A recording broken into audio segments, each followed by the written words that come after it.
Bonsoir coach.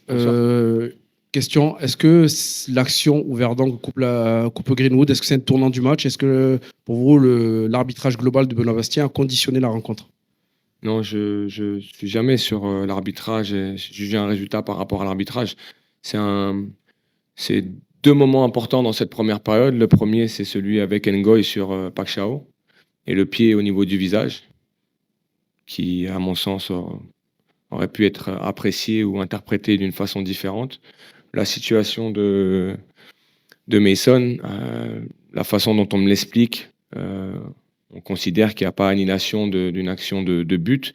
Moi, je suis plus sur l'intervention d'Haraldsson, en fait, qui est une intervention agressive, non maîtrisée et violente, tout simplement.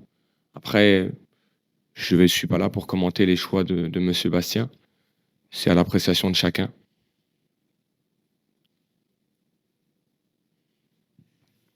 Bonsoir Habib. Bonsoir.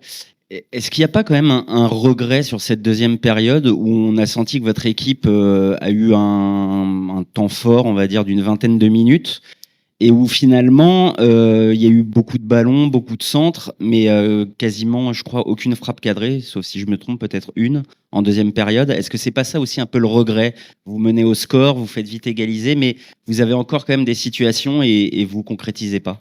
Bon, on a deux grosses situations dès l'entame de la deuxième mi-temps pour marquer le deuxième but. Et c'est vrai que j'ai l'impression qu'on prend ce but sur un temps fort de notre part. Et c'est ça qui peut-être derrière nous met un petit coup derrière la tête, parce que le fait d'avoir ces deux situations d'entrée de deuxième période, si on arrive à convertir, ça aurait été forcément une autre mi-temps. Mais ce qui est dommage, c'est que l'égalisation intervient sur un ballon qu'on récupère. Et ensuite, il y a un ballon qui traîne dans la surface où je trouve qu'on manque d'agressivité et de réactivité. Et c'est ce qui leur permet de revenir. Donc, derrière ça, c'est une équipe qui est habituée aussi aux grands matchs. En ce moment, elle joue l'Europe et on n'a pas su, je trouve, garder cette passion pendant 95 minutes. J'ai trouvé qu'on a perdu à un moment donné un petit peu cette passion-là. Et il y a eu une forme de résignation. Et c'est sûr que le deuxième but nous fait très très mal. Mais c'est encore une fois un petit manque d'agressivité dans une zone de vérité. Et c'est dommage parce que je pense que au vu des autres résultats, on avait encore une opportunité ce soir pour creuser l'écart sur nos poursuivants et puis surtout pour continuer sur une dynamique positive. Donc on va pas tout remettre en question, mais c'est sûr que cette défaite est frustrante lorsqu'on voit les situations qu'on a eues peut-être pour mettre le deuxième. Après, il faut pas enlever le contrôle qu'ils ont eu aussi en première période sur le milieu de terrain. On savait qu'ils mettaient beaucoup de joueurs à l'intérieur. Malgré tout, on est resté organisé, même si on a eu quelques frayeurs, mais c'est dommage. C'est dommage parce qu'en menant 1-0 et en ayant ce début de deuxième période, on aurait aimé creuser l'écart et peut-être que ça aurait été un match différent. Habib, bonsoir. Justement, à chaud, qu'est-ce qui fait le plus mal à la tête? C'est de ne pas avoir réussi une belle opération, même si vous restez troisième, ou c'est un peu la prestation globale où on attendait peut-être un autre OM, même si c'est un bon adversaire en face? Non, c'est plus le fait qu'on savait qu'on avait une très très belle opportunité.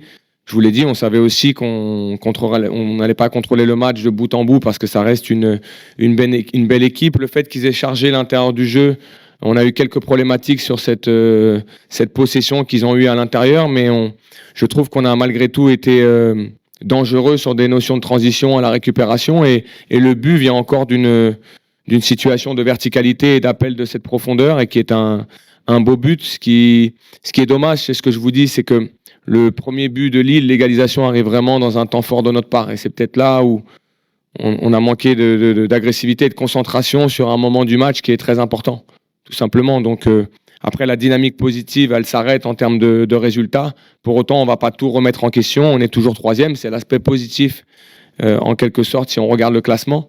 Mais comme on est ambitieux et qu'on avait envie vraiment de convertir une quatrième victoire de rang et de pouvoir encore une fois profiter des résultats de nos poursuivants, c'est dommage de ne pas avoir en tout cas profité de ces moments-là parce que ça aurait été un moment important pour nous. Il y a la trêve, il y a les départs aussi en sélection et je pense que ça aurait été bien de tourner avec ces points d'avance, mais c'est la réalité de ce match, on ne l'a pas gagné, donc il faudra qu'on soit capable de se reconcentrer très très vite et puis travailler pour être la meilleure équipe possible à Monaco, parce que ça sera encore un très gros match pour nous. Bonsoir Habib. Bonsoir. Une première question, juste savoir si on peut avoir des nouvelles de Mason Greenwood. il va passer un examen demain parce qu'il y a eu un choc quand même assez violent et que même si ça ressemble à une béquille, dans ces chocs qui sont aussi violents, il peut y avoir une lésion musculaire. Il y a une très très grosse douleur. Encore une fois, lorsqu'on voit la faute, elle est à mon sens, même si elle n'annule pas une action réelle de but, moi c'est la violence en fait de l'impact. Le double impact qu'il prend sur la faute, déjà il est blessé. Et la deuxième chose, c'est quand Haraldsson arrive et que vous avez un joueur qui est de dos et que vous avez un joueur qui vient le charger comme ça, c'est l'appréciation en fait de cette situation. Alors si aujourd'hui il faut mettre un coup de poing pour prendre carton rouge, bon, ok, je l'entends. Mais quand on voit la situation à vitesse réelle, Messon ne voit pas du tout Haraldsson arriver. Moi, je remets dans le contexte la violence en fait de l'acte d'Haraldsson qui doit à un moment donné être sanctionné. Si ça n'est qu'un carton jaune, demain on peut avoir ce type de situation qui se répète un petit peu partout sur le terrain.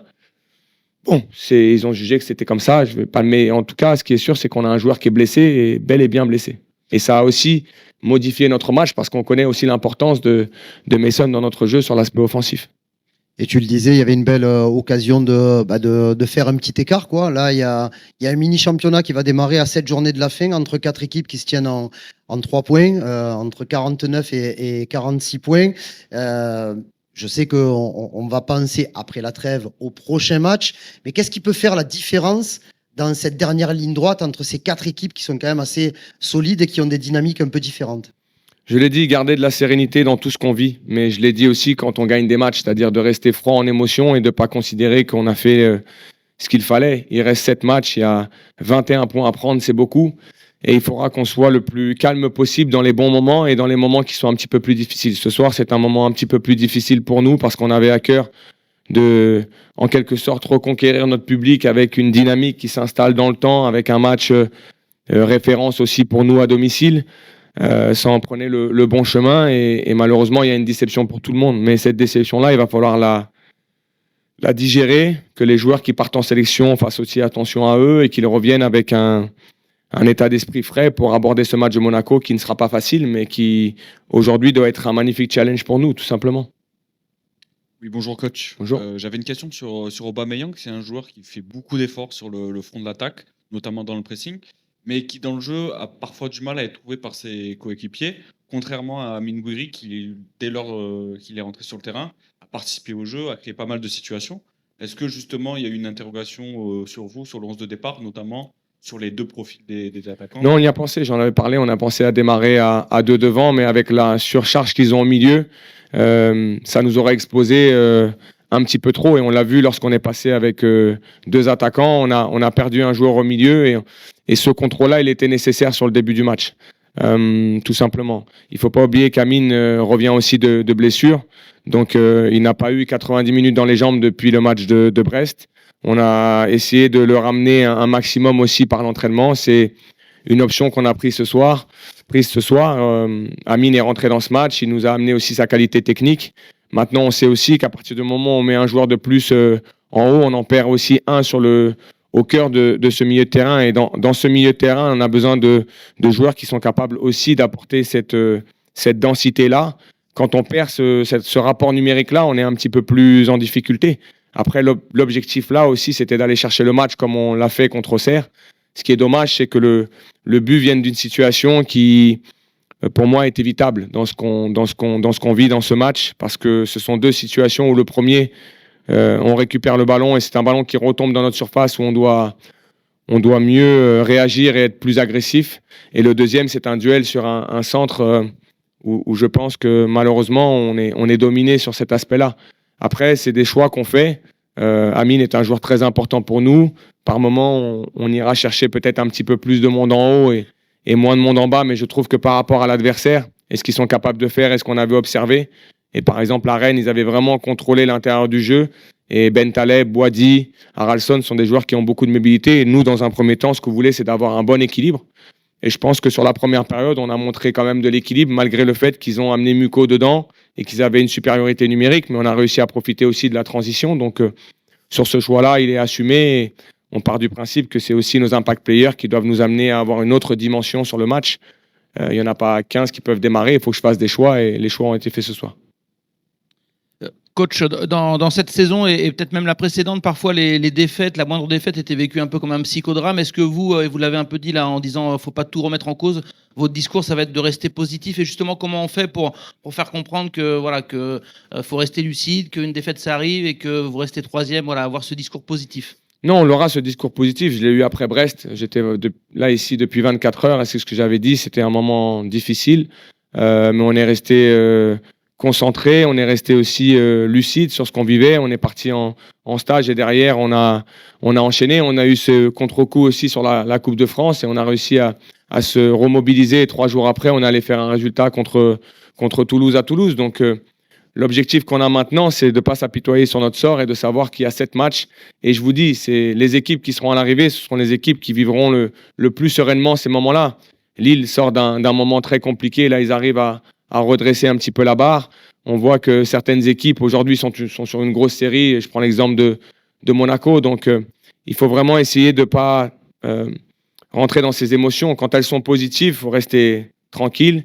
Il n'y a rien d'acquis et quand on a justement une contre-performance, il faut rester concentré et apporter aussi cette sérénité au sein du groupe en étant conscient qu'on a manqué une opportunité ce soir. Dernière question. Ouais, Habib, tu parlais tout à l'heure de la trêve, en espérant bien sûr que tout se passe bien pour les joueurs qui ne seront pas à Marseille, mais également pour les joueurs qui restent à Marseille. Là, vous avez eu 9 jours pour préparer un match. Là, il y a 2 semaines quasiment sans match. Comment, déjà, la question, est-ce qu'elle arrive à un bon moment ou à un mauvais moment? Je ne sais même pas si on peut y répondre. Mais par contre, sur quoi tu vas axer? Est-ce que ça va être un petit peu quand même de repos, de récupération un peu physique et aussi mentale pour ce groupe qui a quand même été pas mal éprouvé ces dernières semaines? Nous, on avait prévu d'avoir une forme de régénération tout en travaillant, bien sûr, sur les aspects sur lesquels on a besoin de travailler. Il y a aussi une bonne chose, c'est qu'on peut travailler sur l'individualisation aussi dans le travail, où on peut être plus précis et plus travailler sur le joueur. On aura une 15aine de joueurs avec les gardiens, donc ça nous permet quand même de pouvoir bien travailler. On aura aussi l'opportunité de voir des jeunes joueurs avec nous sur l'entraînement, et ça, c'est toujours une bonne chose parce que ça permet aussi de mettre en avant le travail de l'académie. Donc, c'est des moments qui sont aussi des moments qui nous permettent d'être moins sous pression d'une échéance imminente sur la préparation d'un match. Donc, il y a du positif, du négatif, parce que parfois, vous voulez enchaîner.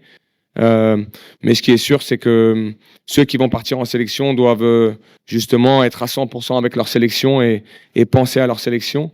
Nous revenir en bonne santé, parce que c'est toujours une forme d'inquiétude. Et puis, il y a aussi les grands voyages que certains de nos internationaux ont.